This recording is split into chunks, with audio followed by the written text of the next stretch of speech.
గౌరవ రాష్ట్ర ముఖ్యమంత్రి వర్యులు శ్రీ రేవంత్ రెడ్డి గారికి, గౌరవ శాసన మండలి చైర్మన్ సుఖేందర్ రెడ్డి గారికి, గౌరవ శాసన సభాపతి ప్రసాద్ కుమార్ గారికి, గౌరవ మంత్రివర్యులు శ్రీ ఉత్తమ్ కుమార్ రెడ్డి గారికి, గౌరవ మంత్రివర్యులు శ్రీ శ్రీధర్ బాబు గారికి, గౌరవ మంత్రివర్యులు శ్రీ దామోదర రాజనరసింహ గారికి, గౌరవ మంత్రివర్యులు శ్రీ పొన్నం ప్రభాకర్ గారికి, గౌరవ మంత్రివర్యులు శ్రీ కోమటిరెడ్డి వెంకటరెడ్డి గారికి, గౌరవ మంత్రివర్యులు శ్రీ తుమ్మల నాగేశ్వరరావు గారికి, గౌరవ మంత్రివర్యులు శ్రీమతి కొండా సురేఖ గారికి, గౌరవ మంత్రివర్యులు శ్రీమతి సీతక్క గారికి, గౌరవ మంత్రివర్యులు శ్రీ పొంగులేటి శ్రీనివాసరెడ్డి గారికి, అట్లాగే గౌరవ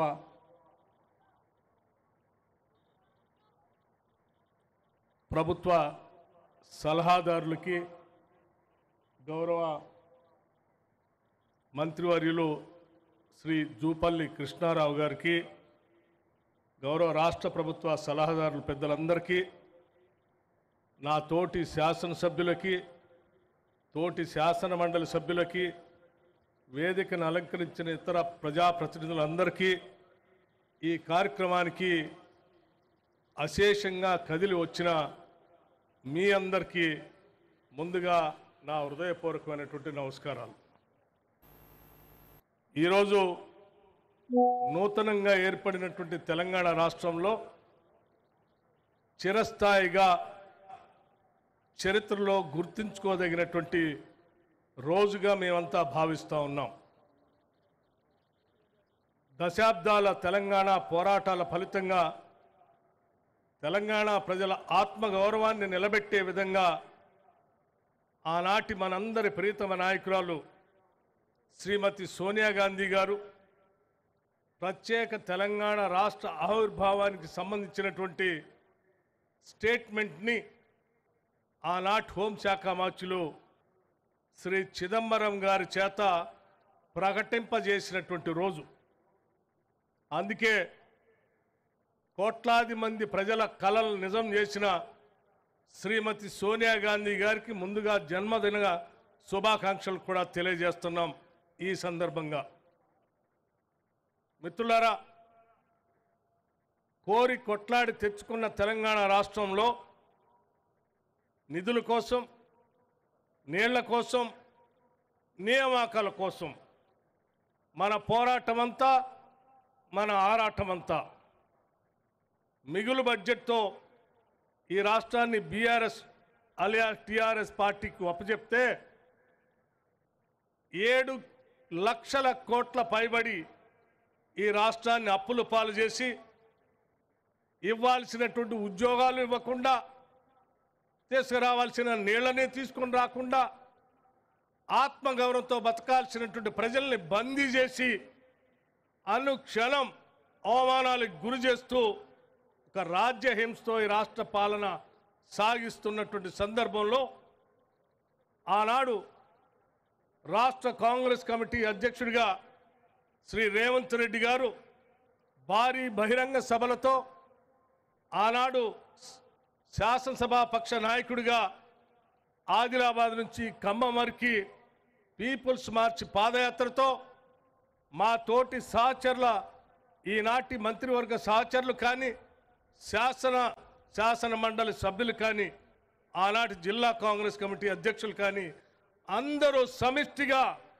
పెద్ద ఎత్తున ఇందిరమ్మ రాజ్యం తీసుకొని రావాలి, పేదల పక్షాన్ని ప్రభుత్వం నిలబడాలి, ప్రజాప్రభుత్వాన్ని ఏర్పాటు చేయాలనేటువంటి ఆలోచనతో మేమందరం ఇచ్చినటువంటి పిలుపు మేరకు ఏ ఉద్దేశం కోసమైతే తెలంగాణ రాష్ట్రాన్ని తెచ్చుకున్నామో ఆ ఉద్దేశాన్ని నెరవేర్చుకోవటం కోసం రాష్ట్రంలో ఉన్నటువంటి కోట్లాది మంది ప్రజలు కాంగ్రెస్ పార్టీని ఆశీర్వదించి ఈనాడు ఇందిరమ్మ రాజ్యాన్ని ఏర్పాటు చేసి సంవత్సర కాలం పూర్తి చేసుకున్నటువంటి సందర్భంలో రాష్ట్ర వ్యాప్తంగా ఈరోజు సంబరాలు చేసుకుంటున్నాం.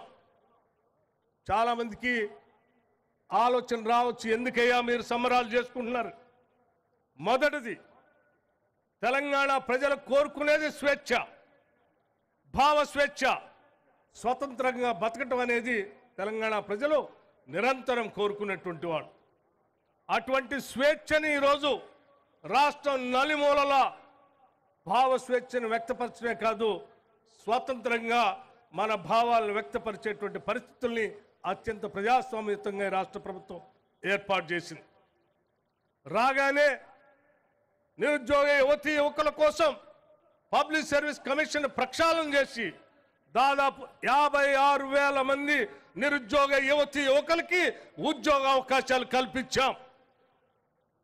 రాగానే ఈ రాష్ట్రంలో మహిళలందరినీ మహాలక్ష్ములుగా కొలుస్తూ మహాలక్ష్ములంతా కోటేశ్వరులు కావాలనేటువంటి ఆలోచనతో వాళ్ళు ఆత్మగౌరవంగా బతకడానికి కావలసిన ఆర్టీసీ బస్సులో ఉచిత ప్రయాణ సౌకర్యాన్ని పెద్ద ఎత్తున ఏర్పాటు చేశాం.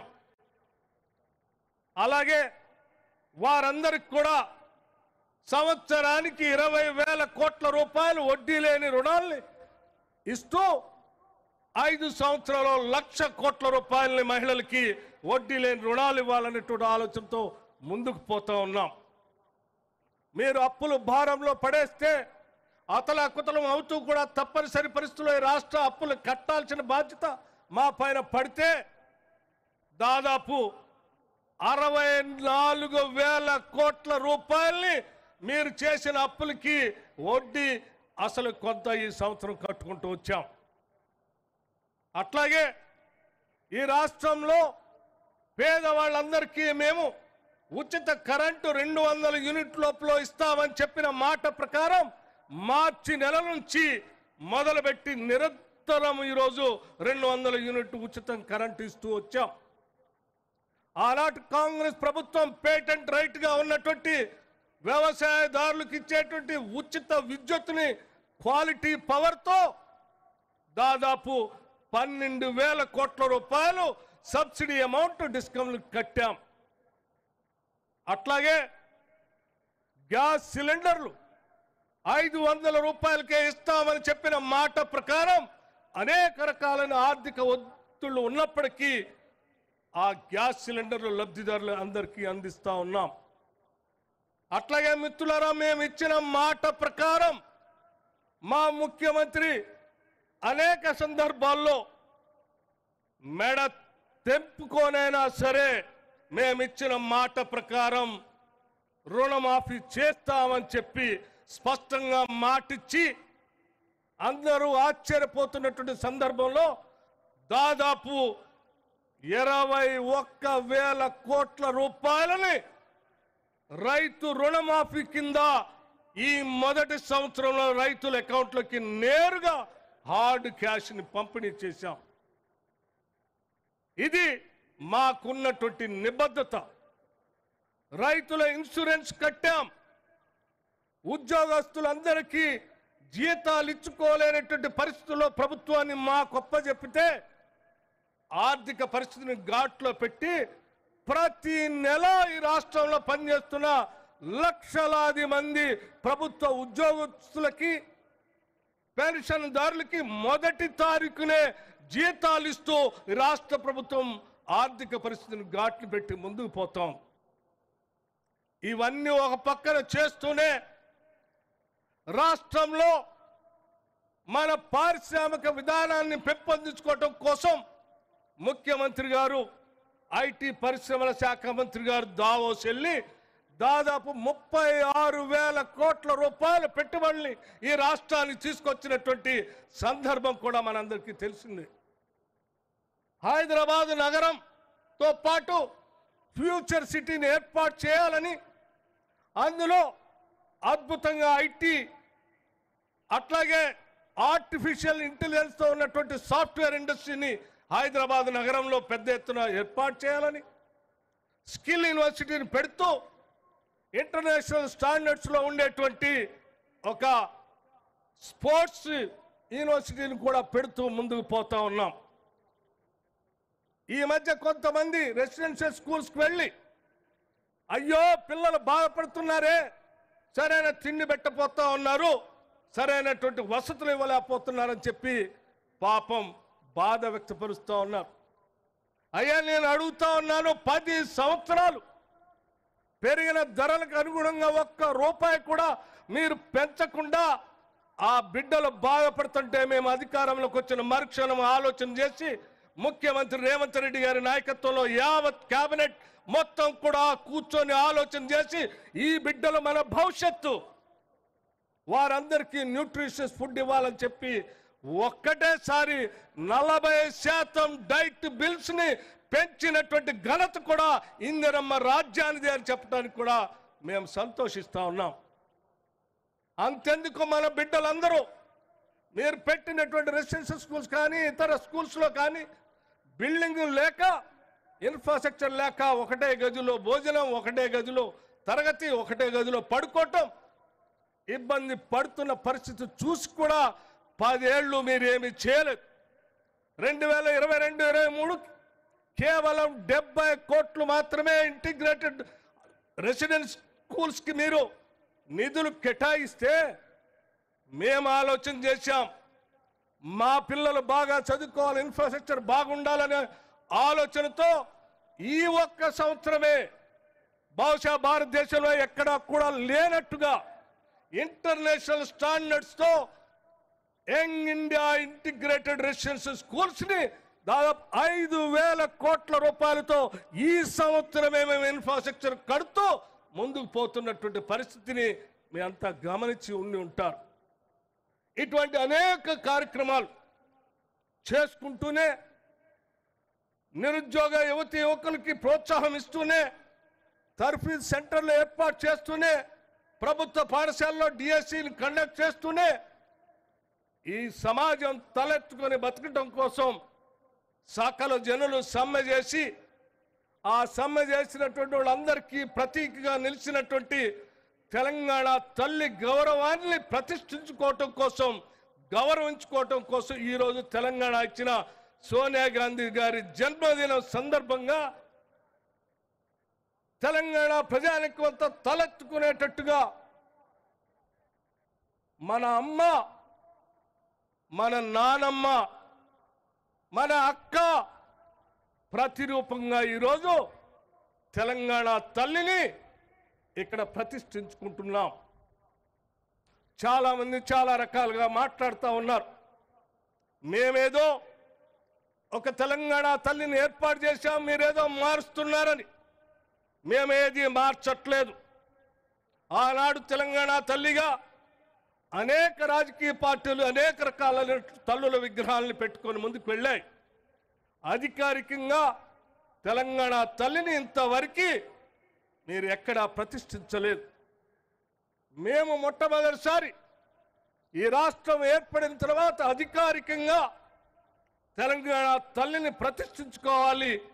ఆ తెలంగాణ తల్లి కూడా కోట్లాది మంది తెలంగాణ ప్రజల అమ్మలాగా, ఆరాధ్య దేవునిలాగా ఉండాలనేటువంటి ఆలోచనతో ఈరోజు పోరాటానికి స్ఫూర్తించే తల్లిలాగా, కోట్లాది మంది ప్రజలను ఆశీర్వదించే తల్లిలాగా, కోట్లాది మంది ప్రజలకి పసిడి పంటలు పండించేటువంటి పచ్చని తెలంగాణ కనపడేటట్టుగా ఆకుపచ్చ రంగుతో చీర, పౌరుషానికి ప్రతీకగా ప్రగతిశీల భావాలతో ముందుకు వెళ్ళేటట్టు ఎరుపు రంగుతో ఒక పక్కన అత్యంత బహుజనుల పోరాటాల స్ఫూర్తిని గుర్తు చేస్తూ ఉండేటట్టుగా కింద పీఠం బ్లూ కలర్తో పోరాటాలని చేయటం ఒక్కటే కాదు, ఎంత అధికారం ఉన్నా ప్రజా సంక్షేమాన్ని మర్చిపోయి అణగదొక్కుతున్న ప్రభుత్వాన్ని నిలదీయటానికి తెలంగాణ ప్రజలు ఎప్పుడూ సిద్ధంగా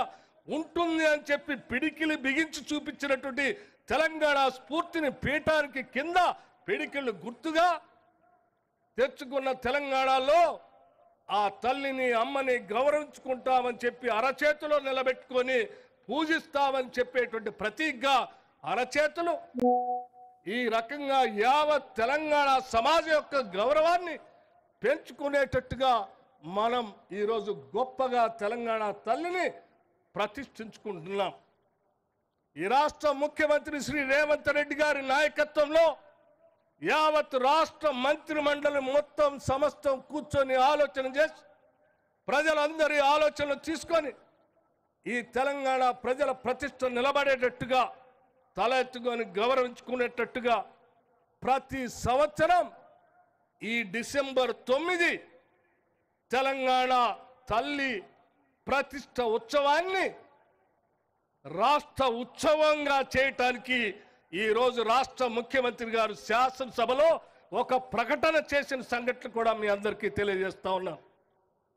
ఈ సంవత్సరమే కాదు, భవిష్యత్తులో కూడా ప్రతి సంవత్సరం డిసెంబర్ 9వ తారీఖు నాడు రాష్ట్ర ఉత్సవంగా, దేశ ఉత్సవాలు ఆగస్టు 15, జనవరి 26 ఏ రకంగా జరుగుతాయో ఈ రాష్ట్ర పండుగ కూడా డిసెంబర్ 9 నాడు ప్రతి సంవత్సరం జరిగే విధంగా ఈరోజు చట్టసభలో ఒక స్టేట్మెంట్ ఇచ్చి రాష్ట్ర ముఖ్యమంత్రి గారు చట్టసభల ద్వారా ఈ రాష్ట్ర ప్రజానికానికి ఒక చక్కటి సందేశాన్ని కూడా ఇచ్చారు. ఇటువంటి పవిత్రమైన ఉన్నతమైన ఒక కార్యక్రమాన్ని ఈరోజు ఇందిరమ్మ రాజ్యం యావత్ రాష్ట్ర మంత్రి మండలంతా కలిసి కూర్చొని నిర్ణయం చేసి సాక్షాత్తు డాక్టర్ బాబాసాహెబ్ అంబేద్కర్ సెక్రటేరియట్ ప్రాంగణంలో మనందరం తలెత్తుకొని గౌరవించుకునే స్థాయిలో ఇక్కడ విగ్రహ ఆవిష్కరణ చేసుకుంటున్నటువంటి ఈ శుభ సందర్భంలో మీ అందరికి కూడా నా హృదయపూర్వకమైనటువంటి అభినందనలు తెలియజేస్తూ ఈ కార్యక్రమానికి విచ్చేసిన మీ అందరికీ మరొకసారి నా హృదయపూర్వకమైనటువంటి ధన్యవాదాలు తెలియజేస్తూ సెలవు తీసుకుంటున్నాను. జై హింద్.